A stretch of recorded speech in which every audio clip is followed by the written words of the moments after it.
καλώδια όλα που πρέπει να έχουμε πρέπει να είναι 3 αγωγών, σαν και αυτό που έχω εδώ.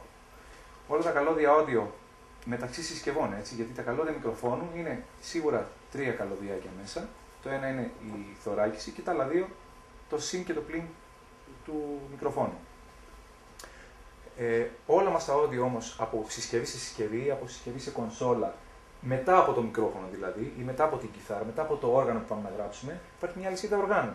Μπορεί ένα κομπρέσορας, ένα μίξερ, μια κάρτα ήχου, ένα άλλο equalizer κτλ. Υπάρχει μια λυσίδα μηχανημάτων. Ανάμεσά τους πρέπει να βάζουμε καλώδια για να συνδέονται. Πρέπει να υπολογίσουμε ότι το καλώδιο είναι ένα μηχάνημα, είναι μια συσκευή. Πρέπει να το προσέξουμε. Και να είναι καλό σε ποιότητα και να είναι το μικρότερο πιθανό σε μήκος. Αν έχετε πολύ μεγάλα καλώδια, κόψτε τα και φτιάξτε τα στο μήκος που χρειάζεται, αν είναι κάτι μόνιμο. Γιατί να υπάρχουν κουλούρες που δημιουργούν ποινία κτλ. Πρέπει να είναι όλα 3 αγωγών, πρέπει να έχουν δηλαδή τη θωράκιση και 2 χρωματάκια. Στη μία μεριά η θωράκιση πρέπει να βραχυκλώνεται με το πλην, συνήθως το όχι το κόκκινο καλώδιο, βλέπετε. Και έτσι δημιουργούνται πάλι 2 καλώδια. Η θωράκιση μπαίνει στη γείωση και από τις 2 μεριές. Το συν μπαίνει στα tips και στις 2 μεριές. Βλέπετε τα tips των καρφιών κάτω-κάτω, το κόκκινο, το hot. Αυτό συνδέεται και στις 2 μεριές στο καρφί.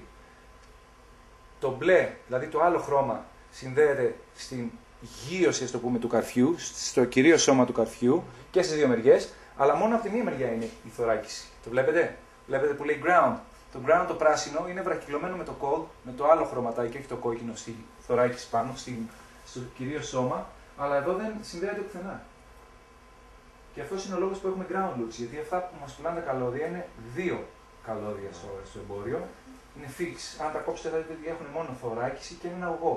Χρησιμοποιούν τη θωράκιση για να έχουν πλην. Για να γλιτώσουν χρήματα και να νομίζω ότι το καλώδιο είναι πιο φθηνό. Φτιάξτε δικά σας καλώδια, αν μπορείτε. Με 3 αγωγούς. Και η θωράκιση να είναι μόνο στη μία μεριά. Θα γλιτώσετε όλα τα ground loops. Εννοείται ότι η συσκευή από εδώ έχει γείωση σούκο και αυτή η συσκευή από εδώ έχει γείωση σούκο. Και μάλιστα βλέπετε ότι έρχεται από το output εκεί που συνδέεται η γείωση.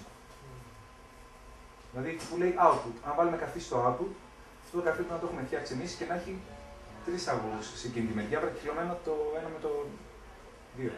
Και το τι κανονικά και στις 2 μεριές. Ωραία, θα τα αναλύσετε μόνοι σας με το ίντερνετ, θα τα καταβάσετε και θα το καταλάβετε καλύτερα. Ωραία, απορία σε αυτό? Υπάρχουν τρόποι να κάνετε σήματα από balance σε unbalance. Ξέρετε τι είναι τα balance μηχανήματα? Είναι πολύ πιο καθαρά, δεν έχουν θόρυβο.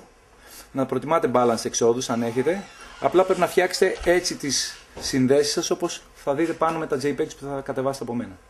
Αν μπορείτε, συνδέσετε τα έτσι τα βίσματα σας, δεν θα έχετε καθόλου θόρυβο και θα ανέβει και το σήμα σας 6 dB.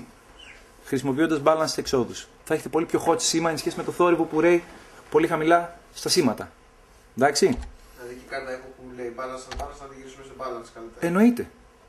Αλλά αν το άλλο σου μηχάνημα το επόμενο είναι unbalanced υποχρεωτικά το input, θα πρέπει να κάνεις από balanced to unbalanced. Κοίτα το τελευταίο κάτω. Ναι. Άρα λοιπόν θα πρέπει να βραχυκλώσεις το 1 με το 3 που λέει εκεί μέσα. Βλέπεις, να ανοίξεις το XLR σου, να βραχυκλώσεις και να μην βάλεις το ground στο καρφί. Προς το επόμενο input. Εντάξει, είναι λίγο κουκουρούκου τώρα αυτά, αλλά αν τα μελετήσετε, γιατί τα τρέχω τώρα και δεν μπορώ να τα αναλύσω. Αν τα δείτε και κάνετε έτσι ένα καλώδιο και βάλετε το παλιό καλώδιό σας, θα έχετε 6 dB πάνω και καθόλου θόρυβο. Γιατί το balance έχει το συν και το πλην που ακυρώνει τους θορύβους που έρχονται πάνω στο καλώδιο. Αυτός είναι ο σκοπός του και γι' αυτό λέγεται balance. Το συν με το πλην ακυρώνει.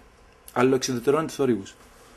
Δεν υπάρχουν και τα καρφιά τα στέρεο που είναι balance. Είναι τα TRS καρφιά, αυτά που θα πούμε εδώ. Ναι. Τα καρφιά δεν λέγονται στέρεο. Θα πρέπει να μάθουμε να τα λέμε εμείς οι χολύπτες TRS. Δηλαδή καρφιά με 3 επαφές. Tip, ring, sleeve. Αυτό που λέω εκεί.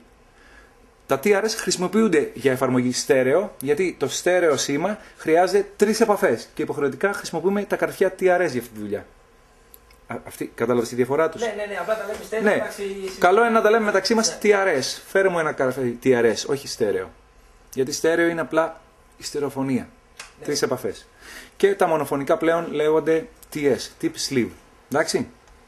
Εννοείται ότι στα balance μπορεί να χρησιμοποιήσεις, αν ο κατασκευαστής έχει βάλει θηλυκό τρύπα και όχι XLR, θα βάλεις TRS καρφί για balance. Αλλά πάλι θα πρέπει να βραχυκλωθεί Από unbalance σε balance πλέον, το βλέπεις στο πάνω. Θα αντικαταστήσεις το XLR που είναι στρογγυλό με 3 επαφές με το TRS που έχει 3 επαφές πάλι. Ναι, Τίποτα άλλο. Μαζί, όπως είναι σε... Ναι, τίποτα άλλο, ακριβώς. Εννοείται ότι στα manuals και τα prospects από εδώ και πέρα, αν θα βλέπουν τη λέξη plug, θεωρούμε το αρσενικό.